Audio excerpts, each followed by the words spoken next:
സൗദിയിൽ ഇന്ത്യക്കാരനെ വെടിവെച്ചു കൊന്ന കേസിലെ പ്രതികളെ അറസ്റ്റ് ചെയ്തു. 2 എത്യോപ്യൻ പൗരന്മാരെയാണ് ജിദ്ദ പോലീസ് അറസ്റ്റ് ചെയ്തത്. ജാർഖണ്ഡ് സ്വദേശി വിജയ് കുമാർ മഹോത്തയാണ് കൊല്ലപ്പെട്ടത്. ലഹരി ഇടപാടുമായി ബന്ധപ്പെട്ട തർക്കമാണ് കൊലപാതകത്തിലേക്ക് നയിച്ചതെന്നാണ് നിലവിലെ സംശയം.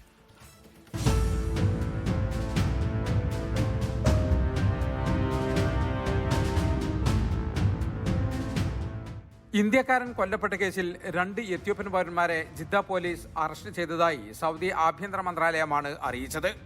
സൗദിയിൽ നിയമവിരുദ്ധമായി താമസിക്കുന്ന പ്രതികളെ പബ്ലിക് പ്രോസിക്യൂഷന് കൈമാറിയതായും പോലീസ് അറിയിച്ചു. ഒക്ടോബർ 16 ജിദ്ദയിൽ വെച്ചാണ് ജാർഖണ്ഡിലെ ഗിരിധ് ജില്ലയിൽ നിന്നുള്ള വിജയ് കുമാർ മഹാത്തോയ്ക്ക് വെടിയേൽക്കുന്നത്. ചികിത്സയിലിരിക്കെ ഒക്ടോബർ 24 ആശുപത്രിയിൽ വെച്ച് മരിച്ചു. ടവർ ലൈൻ ഫിറ്ററായി ജോലി ചെയ്യുകയായിരുന്ന വിജയ് കുമാറിന് 27 വയസ്സായിരുന്നു പ്രായം. ലഹരി വസ്തുക്കൾ വാങ്ങുന്നതുമായി ബന്ധപ്പെട്ട സാമ്പത്തിക തർക്കമാണ് കൊലപാതകത്തിന് കാരണമെന്നാണ് റിപ്പോർട്ട്. ജിദ്ദയിലെ ഒറ്റപ്പെട്ട മലമ്പ്രദേശത്ത് വെച്ചായിരുന്നു ഇടപാട് നടന്നതും വെടിവെപ്പ് നടന്നതും. ജിദ്ദയിലെ ക്രിമിനൽ കോടതിയാണ് കേസ് പരിഗണിക്കുന്നത്. കൊലപാതകം, കള്ളക്കടത്ത്, മയക്കുമരുന്ന് വ്യാപാരം, അനധികൃതമായി സൗദിയിൽ താമസിക്കൽ തുടങ്ങിയ കുറ്റങ്ങൾ പ്രതികൾക്കെതിരെ ചുമത്തിയിട്ടുണ്ട്. കൊല്ലപ്പെട്ട വിജയകുമാറിന്റെ മൃതദേഹം നാട്ടിലെത്തിക്കാനുള്ള ശ്രമങ്ങൾ പുരോഗമിക്കുകയാണ്. ജലീൽ കണമകലം, 24 ജിദ്ദ.